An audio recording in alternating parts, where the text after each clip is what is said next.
اعوذ باللہ من الشیطان الرجیم بسم اللہ الرحمن الرحیم قل اغیر اللہ اتخذ ولیا فاطر السماوات والارض، ان سے کہیے لوگوں عقل کے ناخن لو، کیا میں اللہ کے سوا کسی اور کو اپنا ولی بنا لوں؟ اپنا کارساز، اپنا مولا، اپنا مالک، اپنا حمایت اللہ کو چھوڑ کر کسی اور کو بنا لوں؟ فاطر السماوات والارض، جو کہ آسمانوں اور زمین کا پیدا کرنے والا، تم بھی مانتے ہو کہ وہی پیدا کرنے والا ہے، تو اس کو چھوڑ کر کسی اور کو اپنا ولی بنائیں اور کسی اور کے خود ولی بن جائیں، تو یہ تو بڑی حماقت کی بات ہے، بڑے گھاٹے کا سودا ہے۔ وَهُوَ يُطْعِمُ وَلَا يُطْعَمُ، وہ کھانا کھلاتا ہے، اسے کھانا کھلایا نہیں جاتا۔ تم تو بتوں کے سامنے تو رکھتے ہو، چڑھاوے اور حلوے مانڈے پیش کرتے ہو، اللہ کو تو کوئی ضرورت نہیں، وہ تو کھلاتا ہے تمہیں، وہ رازق ہے۔ قُلْ إِنِّي أُمِرْتُ أَنْ أَكُونَ أَوَّلَ مَنْ أَسْلَمَ، کہہ دیجئے اے نبی ڈنکے کی چوٹ، مجھے تو حکم ہوا ہے کہ سب سے پہلا فرما بردار میں خود بنوں۔ وَلَا تَكُونَنَّ مِنَ الْمُشْرِكِينَ، اور دیکھو تم ہرگز نہ ہو مشرکین کے اندر، مشرکین میں سے۔ قُلْ إِنِّي أَخَافُ إِنْ عَصَيْتُ رَبِّي عَذَابَ يَوْمٍ عَظِيمٍ، کہہ دیجئے کہ خود مجھے اندیشہ ہے اگر میں اپنے پروردگار کی نافرمانی کروں تو بڑے دن کے عذاب کا۔ میں بھی مستثنیٰ نہیں ہوں، میں بھی اللہ کا بندہ ہوں۔ جیسے آپ کو میں کہہ رہا ہوں کہ اللہ کی بندگی کرو، ایسے ہی مجھے بھی اللہ کی بندگی کرنی ہے۔ جیسے تم سے کہہ رہا ہوں کہ اللہ کی فرما برداری کرو، ویسے مجھے بھی کرنی ہے۔ اور جیسے تمہیں بتا رہا ہوں کہ اگر نافرمانی کرو گے تو پکڑے جاؤ گے، ایسے ہی میں بھی اگر بالفرض نافرمانی کروں گا تو مجھے بھی اندیشہ ہے۔ یہ بہت اہم آیات ہیں، ان کو سمجھنا چاہیے۔ قُلْ إِنِّي أَخَافُ إِنْ عَصَيْتُ رَبِّي عَذَابَ يَوْمٍ عَظِيمٍ مَنْ يُصْرَفْ عَنْهُ يَوْمَئِذٍ فَقَدْ رَحِمَهُ، وہ عذاب جو ہے جس کی طرف سے پھیر دیا گیا اس دن، اس پر تو اللہ کی بڑی رحمت ہو گئی۔ وَذَلِكَ الْفَوْزُ الْمُبِينُ، اور وہی ہوگی روشن کامیابی۔ دنیا کی بڑی سے بڑی کامیابیاں ہیچ ہیں، کوئی حیثیت نہیں، دولت ہے، وجاہت ہے، وقتی عزت ہے، شہرت ہے، اقتدار ہے، یہ ساری چیزیں جو عارضی ہیں، آنی فانی، لیکن یہ ہے کہ اصل مبین جو کامیابی ہے، فوز وہ وہی ہے۔ وَإِن يَمْسَسْكَ اللَّهُ بِضُرٍّ فَلَا كَاشِفَ لَهُ إِلَّا هُوَ، اب یہ توحید ہے جو بیان ہو رہی ہے۔ اور اگر تمہیں کوئی اللہ تعالیٰ کی طرف سے پہنچا دی جائے کوئی تکلیف، تو کوئی نہیں ہے اس تکلیف کا دور کرنے والا سوائے اس کے۔ تکلیف میں پکارو تو اسی کو پکارو، کسی اور کو نہ پکارو۔ لا تدعوا مع اللہ احدا، وہی ہے مشکل کشا، وہی ہے حاجت روا، وہی ہے تمہاری تکلیفوں کو رفع کرنے والا۔ وَإِن يَمْسَسْكَ بِخَيْرٍ فَهُوَ عَلَىٰ كُلِّ شَيْءٍ قَدِيرٌ، اور اگر اس کی طرف سے کوئی خیر تمہیں پہنچا دیا جائے تو یقیناً وہ ہر چیز پر قادر ہے، کوئی اس کا ہاتھ روکنے والا نہیں ہے۔ اسے کسی اور سے سینکشن نہیں لینی ہوتی کہ میں اپنے فلاں بندے کے ساتھ یہ خیر کرنا چاہتا ہوں، وہ تو عَلَىٰ كُلِّ شَيْءٍ قَدِيرٌ ہے۔ وَهُوَ الْقَاهِرُ فَوْقَ عِبَادِهِ، اور وہ تو اپنے بندوں پر پوری طریقے سے زور آور ہے، چھایا ہوا ہے، مسلط ہے، کوئی بھی اس مخلوقات میں سے کوئی اس کے قابو سے باہر نہیں ہے، وہ قابو یافتہ ہے۔ وَهُوَ الْحَكِيمُ الْخَبِيرُ، اور وہ ہے کمال حکمت والا اور ہر شے کی سے خبر رکھنے والا۔ قُلْ أَيُّ شَيْءٍ أَكْبَرُ شَهَادَةً، اے نبی ان سے کہیے ذرا کون سی چیز ہے جو گواہی میں سب سے بڑی ہو؟ کس کی گواہی سب سے بڑی ہے؟ قُلِ اللَّهُ، خود کہیے اللہ کی گواہی سب سے بڑی ہے کہ نہیں؟ شَهِيدٌ بَيْنِي وَبَيْنَكُمْ، اور وہ میرے اور تمہارے مابین گواہ ہے۔ وَأُوحِيَ إِلَيَّ هَذَا الْقُرْآنُ لِأُنذِرَكُم بِهِ وَمَن بَلَغَ، اور میری جانب یہ قرآن وحی کیا گیا ہے تاکہ میں خبردار کر دوں تمہیں اس کے ذریعے سے اور اس کو بھی جس تک یہ پہنچ جائے۔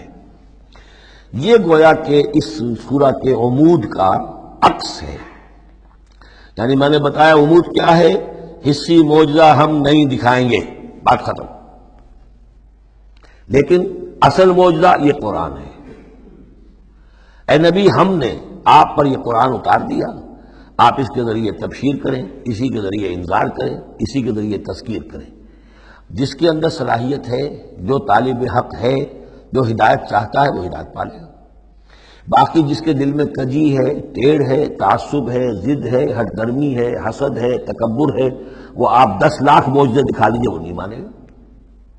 کیا علماء یہود نے مان لیے معجزے دیکھ کر حضرت مسیح علیہ السلام کے؟ کیسے کیسے معجزے، مردہ کو زندہ کر دینا، خلق حیات، یعنی گارے کا بنا ہوا پرندہ پھونک ماری اور وہ اڑتا ہوا پرندہ ہو گیا۔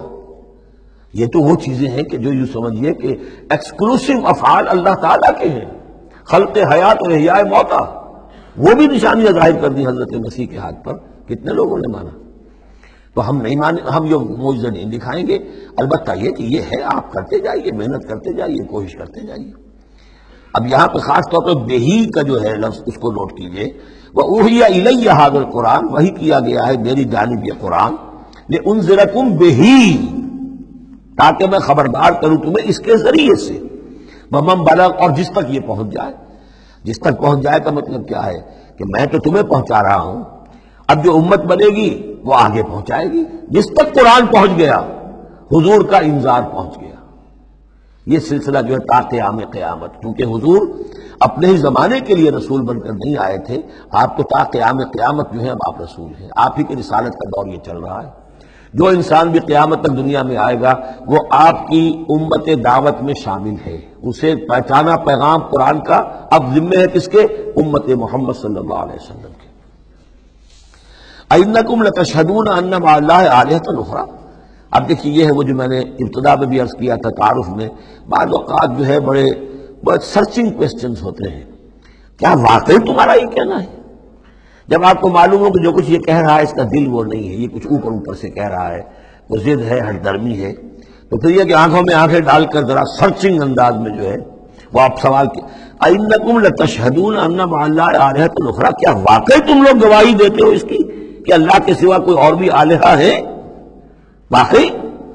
قُل لَا أَشْهَدُ، کہہ دیجیے بھائی ٹھیک ہے، اگر تم گواہی دیتے تو میں تو نہیں دے سکتا، میرے لیے یہ ممکن نہیں ہے کہ ایسی خلاف عقل، ایسی خلاف فطرت بات جو میں کہہ سکوں۔ قُلْ إِنَّمَا هُوَ إِلَٰهٌ وَاحِدٌ، کہہ دیجیے کہ وہ تو ایک ہی الہ ہے، اکیلا، واحد۔ وَإِنَّنِي بَرِيءٌ مِّمَّا تُشْرِكُونَ، اور یہ کہ میں بری ہوں ان تمام چیزوں سے جنہیں تم شریک ٹھہرا رہے ہو، میرا تمہارا کوئی رابطہ اس معاملے میں نہیں ہے۔ الَّذِينَ آتَيْنَاهُمُ الْكِتَابَ يَعْرِفُونَهُ كَمَا يَعْرِفُونَ أَبْنَاءَهُمْ۔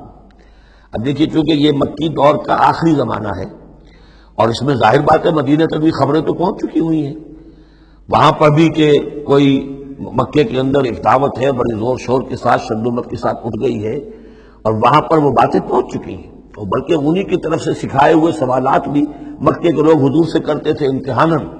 آپ ذرا یہ بتائیے ذوالقرنین کون تھا؟ اگر آپ نبی ہیں تو یہ بتائیے، اصحاب کہف کا قصہ کیا تھا؟ اگر آپ نبی ہیں تو یہ بتائیے، روح کی حقیقت کیا ہے؟ یہ سارے سوالات آئیں گے سورہ بنی اسرائیل میں، سورہ کہف میں۔ تو وہاں تک بات پہنچی ہوئی تھی، اور ظاہر بات ہے کہ ان کے جو لوگ تھے سمجھدار وہ سمجھ چکے تھے کہ یہ ہے وہ کہ جن کے ہم منتظر ہیں۔ یہ دوسری بات ہے کہ محروم رہ گئے۔ الذین آتیناہم الکتاب، وہ لوگ جنہیں ہم نے کتاب عطا فرمائی تھی، یعرفونہ، پہچانتے ہیں اس کو۔ ہو کی ضمیر دونوں طرف جا سکتی ہے، قرآن کی طرف بھی اور محمد کی طرف بھی صلی اللہ علیہ وسلم۔ باقی یہ میں واضح کر چکا ہوں، قرآن اور محمد مل کر ہی بینہ بنتے ہیں، یہ ایک ہی شے ہے، ایک ہی حقیقت ہے۔ حضور جو ہے قرآن مجسم ہے، قرآن ایک انسانی شخصیت اور سیرت و کردار کا ہیولہ پہن لے تو وہ محمد الرسول اللہ صلی اللہ علیہ وسلم، جیسے کہ حضرت ام المومنین حضرت عائشہ صدیقہ نے فرمایا تھا کان خلق القرآن، حضور کی سیرت قرآن ہے۔ کما یعرفون ابناہم، جیسے کہ پہچانتے ہیں اپنے بیٹوں کو۔ الذین خسروا انفسهم فهم لا یؤمنون، البتہ جو لوگ اپنے آپ کو تباہ کرنے پر تل گئے ہیں تو وہ ایمان نہیں لائیں گے۔ صدق اللہ العظیم۔